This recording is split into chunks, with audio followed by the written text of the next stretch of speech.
All right, let's jump right into this. Welcome to the explainer. Real quick up front, this explainer is brought to you by CertFuel.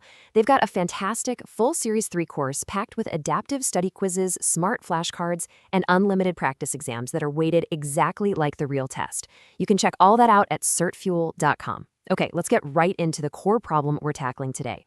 So think about this for a second. Imagine running a business where your entire livelihood is, 100% exposed to the unknown future.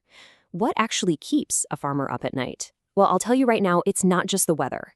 It is the sheer terror of knowing you've poured months of grueling labor and thousands of dollars into the dirt, and the price of that crop could absolutely plummet before you even get a chance to sell it. To really picture this, let me introduce you to Fiona the farmer. Just paint this slightly absurd picture in your head for a second. Fiona is out in her fields, sweating profusely, just nervously hovering over her fragile little corn stalks.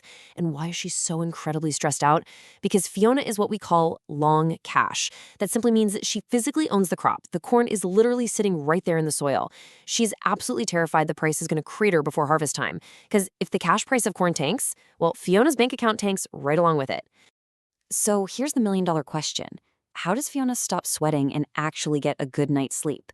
She uses her ultimate superpower to fix this. It's called the short hedge. A short hedge basically means selling futures to protect the value of a commodity that the hedger already owns or is in the process of producing. By selling corn futures today, Fiona effectively pins today's price to a sale that won't actually happen for months. She locks it in. Let's look at this from a slightly different angle. Meet Hank the hedger. Hank manages a massive grain elevator. Just think about his timeline here. Step 1, Hank already owns a giant full silo of physical corn. Step 2, exactly like Fiona, he has this deep, lingering fear of a sudden price drop. If the bottom falls out of the corn market, his giant silo full of valuable grain literally turns into a silo full of incredibly cheap animal feed. So step 3, Hank sells corn futures to lock in today's price. He's swapping an entirely uncertain future price for a known, fixed one, just by shorting those futures right now. Okay, pause the explainer right here. Literally stop and think about this before we move on. If Hank is a short hedger in the futures market, what is his actual cash position in the physical world? Just visualize what is physically sitting in his big metal silo. Pause for a beat and lock in your answer. And the answer is long. Hank is long cash. Why? Because he already physically holds the corn. Anytime you own the underlying physical commodity, your cash position is absolutely unequivocally long. You literally have the stuff in your hands. Now listen up, because this brings us to a massive, flashing red exam trap. Test writers absolutely love to trick you on this exact concept.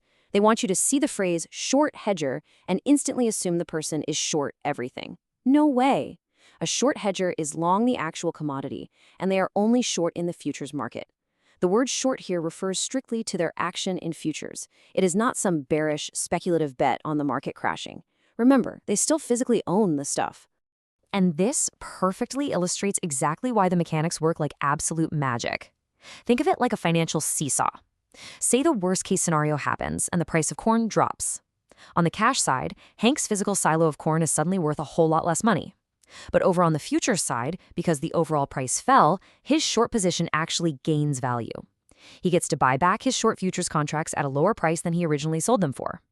That profit in his futures account perfectly offsets the terrible loss in his physical silo. Which brings us right to another major exam trap. The exam will definitely try to bait you into thinking short hedgers are aggressive market speculators with a crystal ball, actively predicting a crash. Absolutely not. The short hedger protects in case prices fall. They just want to run their farming or storage business without going bankrupt. They are simply removing the downside risk on inventory they already hold, completely regardless of what the price ultimately decides to do. So who actually uses this strategy out in the real world? There's a recurring pattern you really need to spot for the test. You've got your typical short hedgers. First up, farmers, just like Fiona with her crops sitting out in the field. Second, producers. Think miners pulling copper out of the earth, oil drillers, or ranchers raising cattle.